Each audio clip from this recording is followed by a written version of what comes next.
Bonjour, je suis Didier Issartel, formateur et technicien avant-vente des solutions Enable.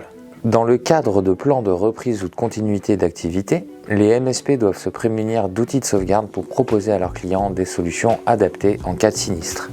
Coff Data Protection, grâce à ses fonctionnalités, vous permettra de paramétrer rapidement des profils de sauvegarde, d'adapter votre offre commerciale en configurant des accès personnalisés et son interface de supervision vous aidera à identifier rapidement les appareils à surveiller. De nombreuses solutions de restauration vous permettront également d'adapter des plans de reprise d'activité pour vos clients. L'interface est composée de 3 parties.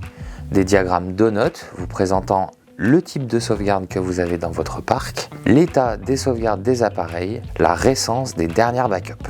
Le menu de gauche vous permettra de naviguer entre les différentes options. Et enfin, la partie centrale affiche les points de sauvegarde de votre parc de sauvegarde, que ce soit pour des serveurs, des postes de travail ou des comptes Office. Les profils de sauvegarde vous permettent d'homogénéiser le paramétrage de vos backups pour un déploiement plus rapide de l'agent chez vos clients. Ainsi, vous pourrez par exemple créer des exclusions de fichiers ou de dossiers pour les postes de travail, définir des fréquences de sauvegarde plus rapprochées pour les sauvegardes SQL, etc., etc.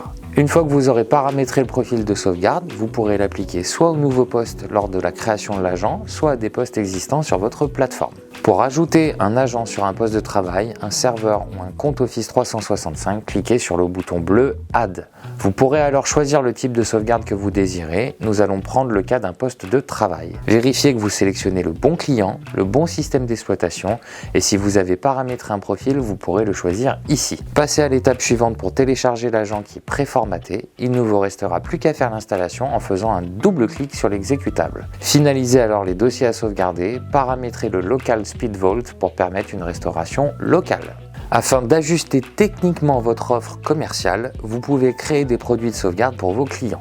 Vous pourrez ainsi limiter les accès aux options pour l'utilisateur final, augmenter ou diminuer les délais de rétention de sauvegarde en fonction de chaque type de données.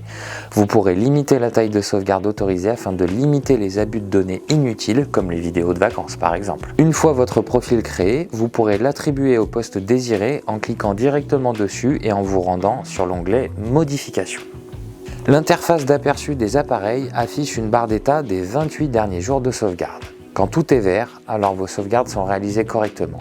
Mais dès que vous avez une autre couleur, c'est qu'un problème est survenu. Cliquez alors sur la ligne correspondante à votre machine et consultez l'historique. Dans la colonne Errors, cliquez sur le chiffre afin d'avoir le log d'erreur et ainsi agir en fonction. Le Recovery Testing est un outil qui vous permettra de tester virtuellement si une restauration se passera bien. Ajoutez un ou plusieurs appareils à tester, définissez la fréquence de restauration et terminez les différentes étapes du paramétrage. À la fin du paramétrage, le premier test est réalisé et vous recevrez un mail sur l'adresse que vous avez indiquée lors de la configuration. À noter que les machines virtuelles qui sont créées pour les tests sont détruites dans la foulée après le screenshot de l'écran de démarrage de votre poste. Il n'est donc pas possible de tester le bon fonctionnement de la restauration. C'est pour cette raison que je préconise de faire régulièrement des tests de restauration sur les postes ou serveurs sensibles de vos clients. En fonction des cas que vous rencontrez avec vos clients, plusieurs méthodes de restauration sont disponibles sur Backup Manager.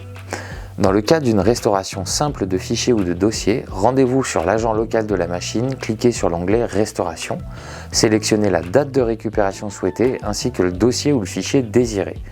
Terminez le paramétrage et cliquez sur le bouton Restauration.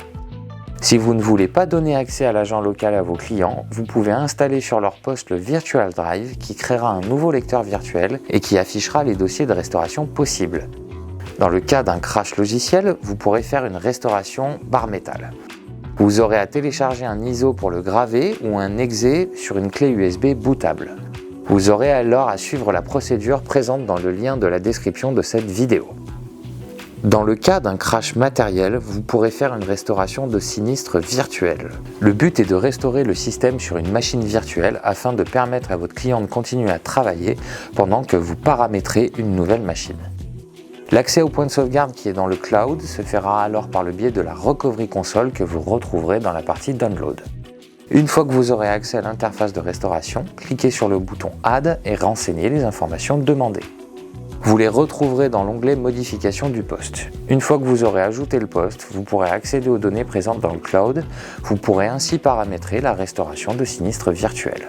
La Recovery Console vous permettra aussi de créer un point de restauration continu. ce qui permettra d'être proactif pour un plan de reprise d'activité d'urgence. Vous l'aurez compris, Coff Data Protection est un outil idéal pour proposer à vos clients des sauvegardes adaptées et personnalisées, mais surtout de permettre à vos clients d'avoir une reprise d'activité très rapidement. Si vous souhaitez un complément d'information, n'hésitez pas à revenir vers moi. Pensez à vous abonner à notre chaîne YouTube pour être informé sur les nouveautés ou suivre de nouvelles démonstrations. À très bientôt.